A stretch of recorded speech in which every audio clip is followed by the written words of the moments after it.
Thank you. I'm so glad you made it. We've never missed one yet. We're glad you made it. It was a close call for you, eh? Yeah, but I just tried to anticipate. Yeah, it worked out quite well. I wrote a few things down. It's expanded a little bit since I wrote it down, but I'm wondering, is it required that one release self or desire for self, identification with self to exist in the state that you now express from as a collective? Not at all. But the reason that physical humans often think that is because it is necessary to release resistance in order to do that. And a large part of the personality of most humans is resistant in nature. Here's a good way of hearing this. Let's say that you have a friend who has made their transition into non-physical. And in the moment of transition, they leave behind all doubt and fear and worry. And they become fully that being of well-being. And now you, who, let's say, are very well connected with who you really are, even though you are still in your physical body, you have a chat with your dearly departed friend. And you say, I hardly recognize this friend, because the basis of his personality while he was physical was one of worry or one of concern or one of blame. And now that he has left all of that behind and has become pure positive energy, his personality seems changed. That's why people often think that.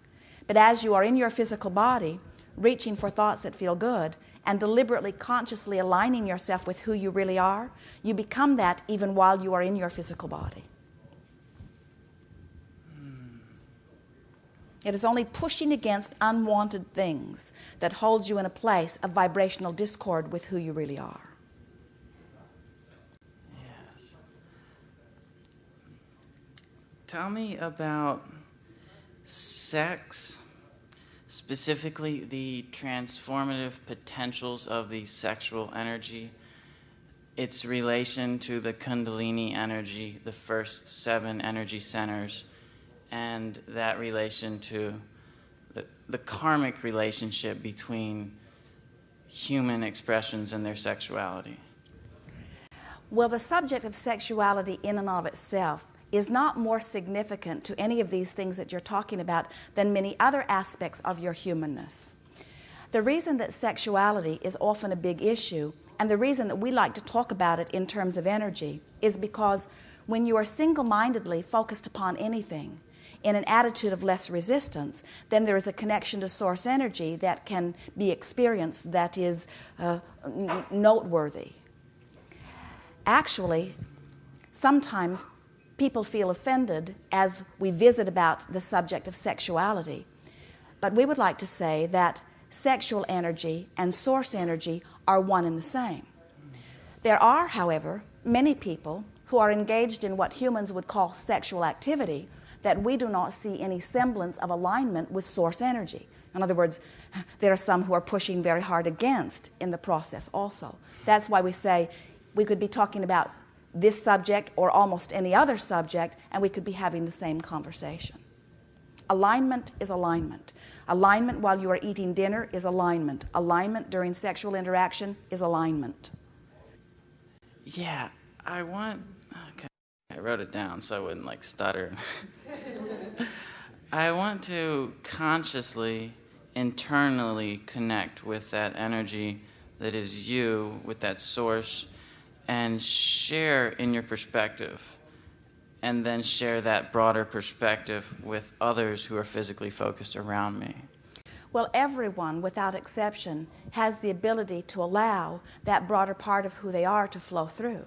It's just a matter of acclimating to the energy until it becomes your natural energy, or finding yourself in a point in time where you're able to do that.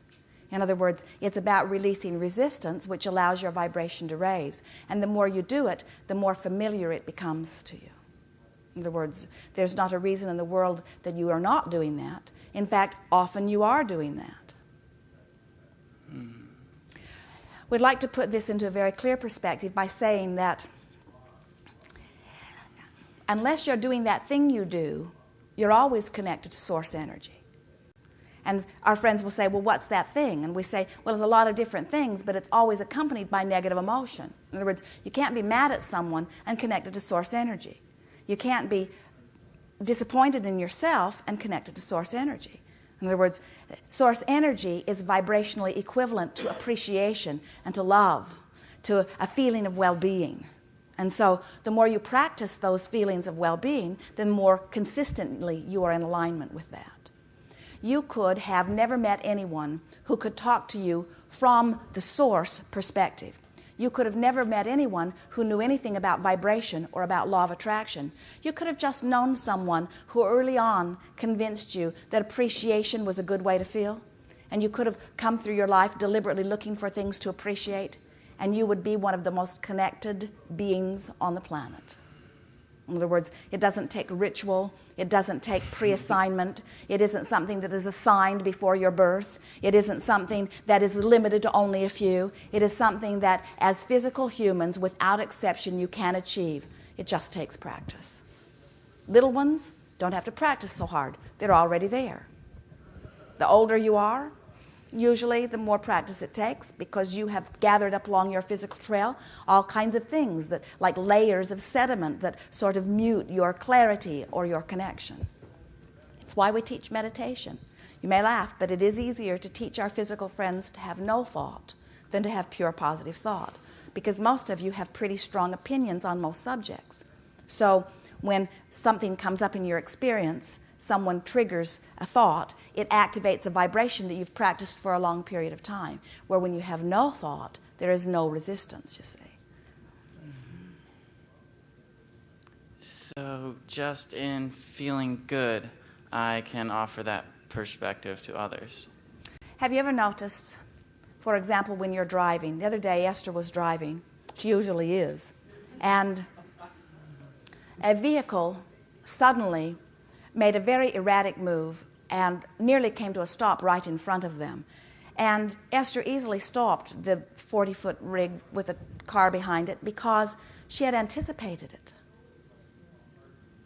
No visual reason, just an anticipation. She could just feel. She had already begun feeling a little wary and a little more alert. And she was anticipating it because a broader level of her understood it. And it happens to all of you all the time. When there's no visible signal, you sort of know what someone is going to do. And it is because that broader part of you does know. And the reason that it commonly happens to you while you drive is because often in that state, you feel freer. You are more connected to who you are. That's not always true. Traffic can be a reason for disconnection too.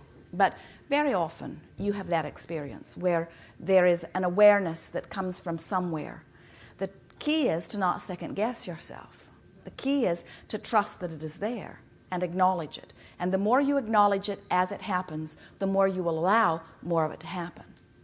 You see, all of you have broader view, and that broader view is always available to you. When you get on the freeway, you can tell which way to go if you will follow your intuition. You can tell what time to leave if you will follow your intuition. But so often you have this regimented path that you've decided or that somebody else has decided. And so most of you in your society do not allow yourself to experience the luxury of your intuitiveness. Instead, you're trying to follow the structure of someone else's idea of what is good for you, you see. The more you feel free and the more you allow yourself to move with the rhythm of your planet and the rhythm of your source, then the more you will be in this alignment. Most physical beings would not say, I will follow my guidance. Most would say, I will follow the structure, and if it's convenient, I will follow my guidance. And then when things go wrong, you say, why, oh, why, oh, why? And we say, you never get it done. You cannot get it wrong. Just make another statement of desire. I want to communicate with you directly, internally. About what? Anything, everything. That's the problem, you see. You have to get specific. Because when you want to talk about everything and we give it to you, you don't get it. Yeah. And when you aren't clear about what you want to talk about, we don't offer it. So sit through your week, think of things that you would like to chat about as you have done here. Formulate the question clearly. In the beginning, do them one at a time. Ponder the question fully, and then sit in a meditative attitude with an intention of listening. And just listen for the thoughts that roll across your mind. Don't be surprised if the words sound like your own. They will be your own, because after all, you are the interpreter of our thoughts. Our thoughts are not offered to you in your language. Our thoughts are offered to you like radio signals, vibrationally. You will interpret them at an unconscious level, and you will know. And the more you do it, the more you will know. The more important your question, the more authentic the answer will feel to you. Ask things that you don't know. Ask things that you don't know that really matter to you. Here is the thing that's a little bit tricky, and here is the reason that you don't trust, even as we are offering it to you here. Step 1 is step 1, and step 3 is step 3. And the tricky thing about doing your own asking and then listening for your own receiving is that often what you're asking for has you in a vibration that's not allowing it. In other words, if you knew the answer, you wouldn't be asking the question. So if you are really involved in the question, then you're often offering a vibration that goes something like, I need to know the answer to this question that I don't know the answer to. You see. So you have to find a way of saying, wouldn't it be nice if I could receive clarity about this? You have to soften your question so that it doesn't feel like something that you don't know, and put it into a place where you are expecting to know, you see. And that's why so many who are in the position that you are in here, asking for this that you're asking for, often will say to us, I don't trust myself. And we say, well, you can't get where you want to be from there. You have to trust that you have the ability. So begin saying things like, I'm not there yet, but I will be there. Or, it's getting easier and easier for me. Or, in time I will have this fully. Or, there's no race about this. Or, it's unfolding perfectly. Or, I'm really enjoying this process. Or, I know I've asked, and I know Source Energy is answering. All I have to do is listen, and I'm getting better and better at hearing. In other words, that's the attitude that will put you in the place of hearing and receiving. Thank you. Yes, indeed. Yes, indeed.